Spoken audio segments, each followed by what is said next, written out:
see the, I can't remember if you were there for the public hearing part. I was, except there was way too many people in there, so I said. Okay, I thought you were there in the beginning. Yeah. I'm gonna call the meeting to order.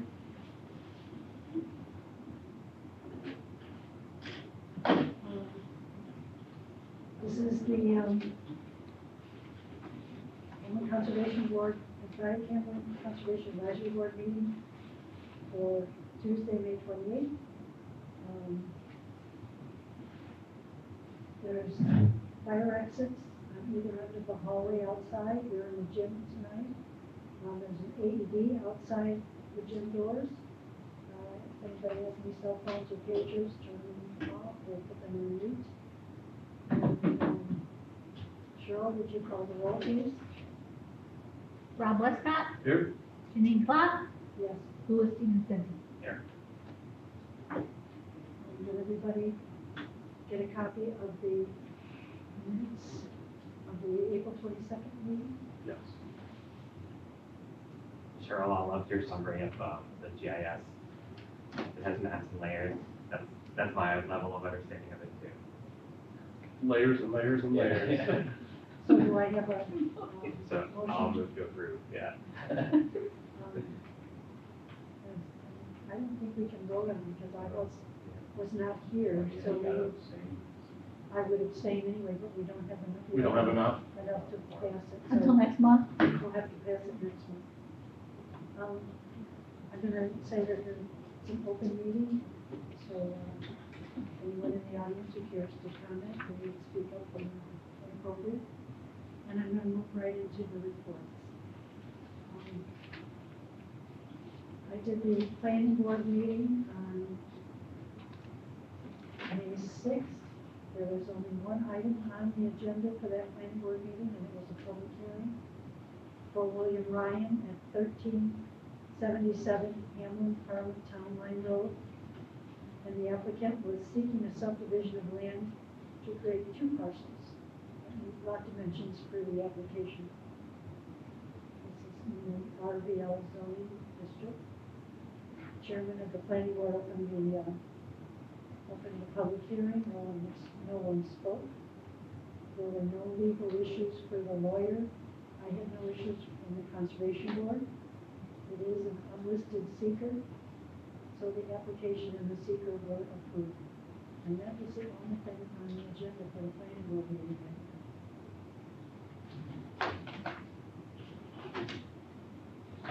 The next thing on our agenda is the Fishing Advisory Board, and Rob, if you feel comfortable with it, you can go ahead and give that report. Yeah. So one of the hot topics has been that the regional fish manager for Region 8 has retired. Webb Pearsall, he's been there for a very long time. He retired middle of April. So they're still looking for a replacement, and it does look like, according to this, that it's Mike DeSarno, which is a great guy, young guy, so some new blood in there. They always discuss budgets there. Their biggest budget there is operating their web costs.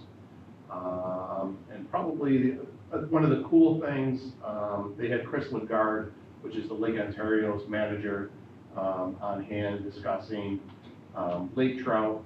So myself as being a charter captain, the DEC actually comes to a bunch of us, and we actually go out in the lake with members of the DEC, catch lake trout. They cut the lake trout open, they place a transmitter in them, and all along Lake Ontario we have all these transmitters. So we can actually keep track of individual fish based off of these transmitters. So that was a big topic that they had another 200 fish that they added to that. So lots of cool assignments there. Okay, anything else? That's it. So when you say they cut the fish, I mean, they don't kill the fish, they just. Correct. They actually, insert- right, they actually put it in a solution that kind of, I don't know, calms the fish. They actually flip the fish upside down, they put out a small incision, and then the transmitter is nothing bigger than maybe like the end of the pen.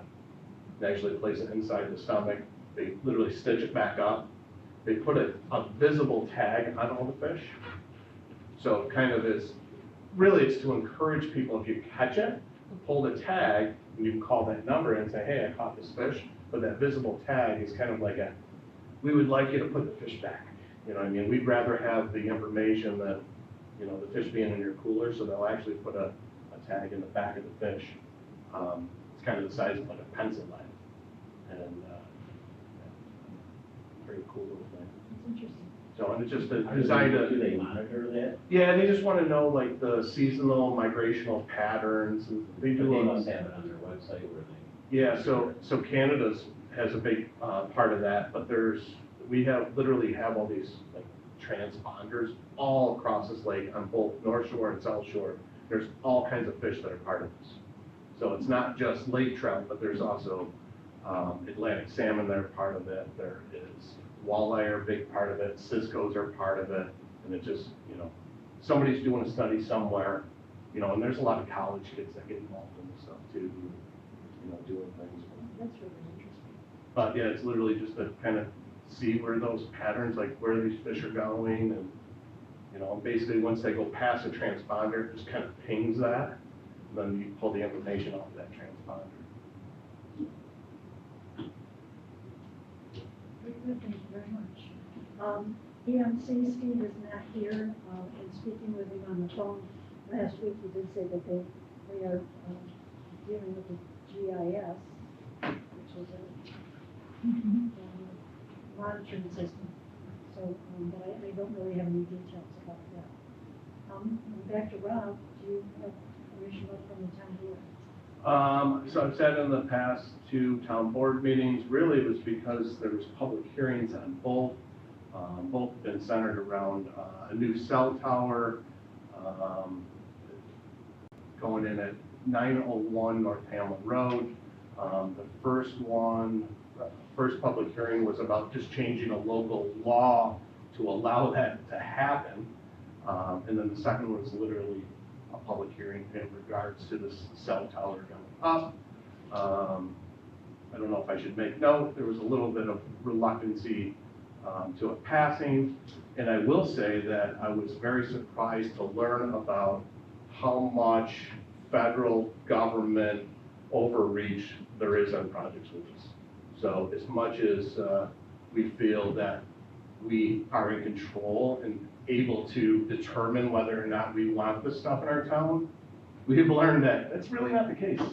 So So I voted in favor, and if I had had a real choice, I would have turned it down. But it would have just been voted back on again. yeah, I mean, And it at the seems next like, meeting, then we wouldn't have any say. yeah, it literally seems like there is no, you can say whatever you want, but as long as this company applies and they meet all of your Yeah. criteria, The state and federal, you can't deny it. and the lawyer that they had, he knew that. Oh, yeah. Barely answered any questions, he was very. Yeah, he only answered what he needed to. Yep. But it was interesting to hear how much federal government overreach there really was. Yeah. Like, basically, it really doesn't matter what you guys say, this is gonna happen, as long as we're not doing anything wrong, and you're giving us the rules to follow. It started So. 3 years ago too. So they just didn't proceed with anything until now. So, but that was a big thing, and then really the only other thing I'll make note of, Steve mentioned that the town of Kendall received grant money for a sewer line project.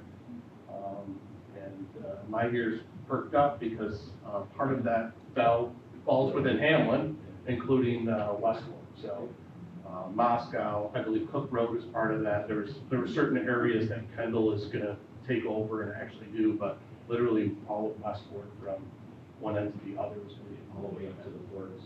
so. No real word on timelines or anything, but it's got approval and it's in process. Next thing, Louis, zoning board. The zoning board was also really short. 2 public hearings for 1 for William Tyndale at 27 Highview Drive. He wanted a pavilion as a third accessory structure. There was a shed on the property.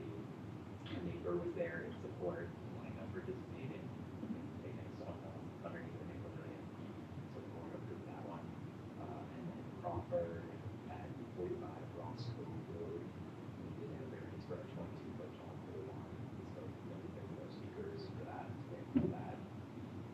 And then Deloria at 87 Close Hollow Drive, that was what I think the address was, it was hard to catch. That was just an agenda item for a variance for a new shed that is going to be within the setback, the fence line. So a public hearing was scheduled for that one.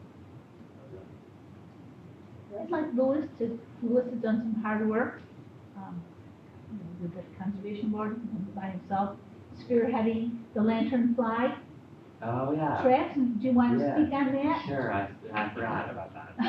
Can we save that for discussion later on? Since Oh, yeah. Oh, we got more, We'll okay. go through our meetings. and Okay, as long as we don't, yeah. Yeah. But we'll bring it up, for Okay. sure. Is everybody good with the assignments for next month? Yep. Okay? The last thing for the beginning is, a report from Hammond Beach. Starting on Saturday, May 18th, they started collecting entrance fees on weekends only at the park. And that will run, I'm not positive, but I think it will run through, the middle of June when the beach is open and the schools are out, but I'm not positive on that. But for now, it's, weekends only. And of course, it was also for Memorial Day. Camping started in the park on May 17th. The check-in for the campers has returned to its original location. For a couple of years, they had moved it to the park office, but now it's back in the camping contact station, which is right before you enter into the campground. Several members of the Friends of Hammond Beach built 3 returnable bottle bins, and they're now located in the campground. And they've been busy collecting refunds on those and using them for various projects. On Sunday, May 26th, the Hammond Lion Clubs served a pancake and sausage breakfast to over 150 campers on Sunday of Memorial Weekend. 3 seasonal educators have been hired for Hammond Beach and Lakeside parks. One of those people is full-time for both parks, and the other 2 are part-time, one for Hammond and the other for Lakeside. If you follow the Friends of Hammond Beach Facebook page, it will show dates and times that these educators are doing guided presentations on various topics. One of them is tomorrow night, so if it's something that you'd be interested in, check out the Facebook page. Information about the June 29th Centennial Quote Bash at the Beach will also be posted on the Friends of Hammond Beach Facebook page as soon as they finalize plans for all the activities that are going to happen, because it is the 100th year of the New York State Park System. This is a centennial celebration. And that's all I have for Hammond Beach. Was there a zoning workshop? No, there was not. Pardon me? There was not. There was not.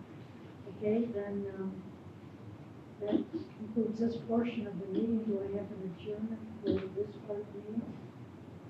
I have a motion for that? Make a motion. Okay. Second. All in favor? I agree. Aye. So I'll open up the Hammond Waterfront Advisory Committee. I don't have the address right in front of me, but I did do an inspection on West Potomac. There's a homeowner who wants to have her septic tank removed, and it's underneath the porch in her house. I know. And so then she's gonna remove the decking on the porch, they'll remove the septic tank, and then rebuild, the original porch decking back to what it was.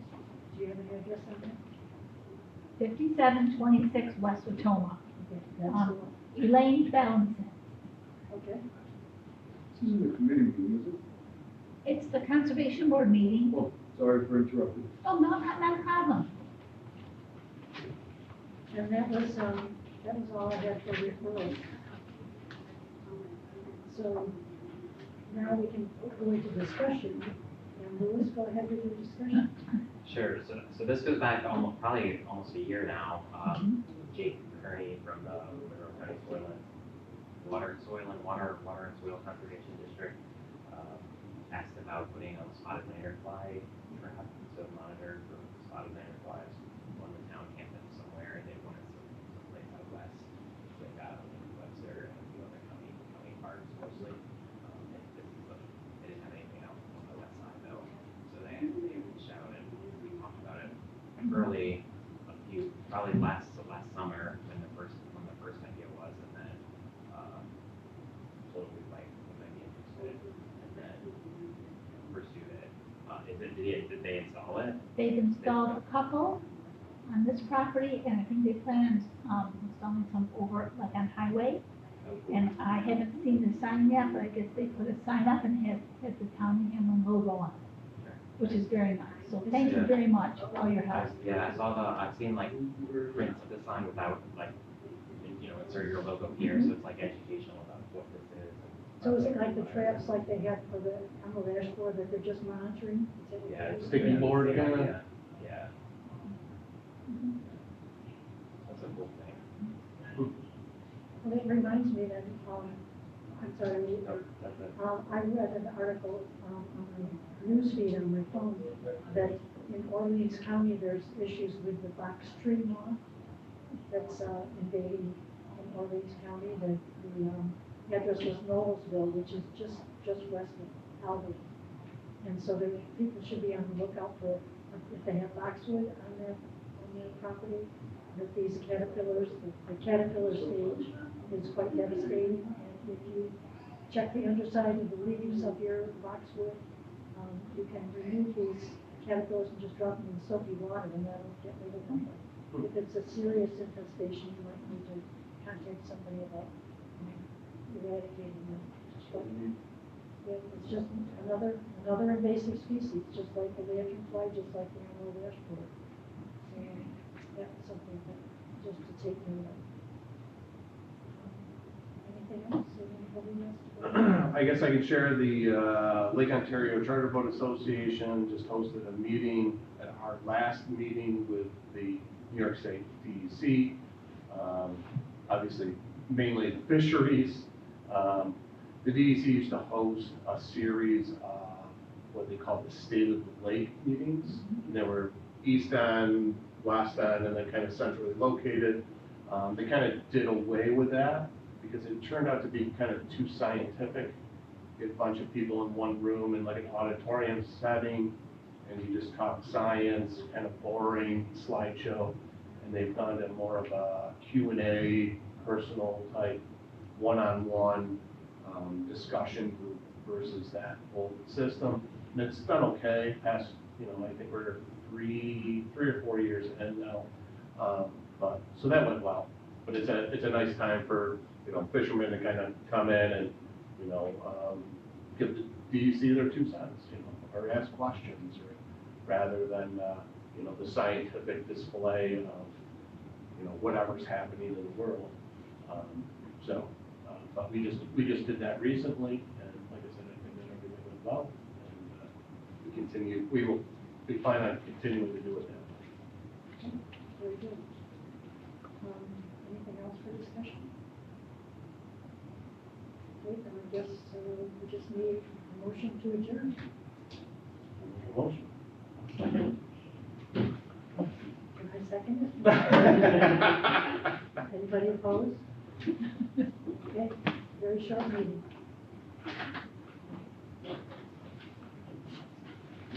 Yeah, so I work for the NCA.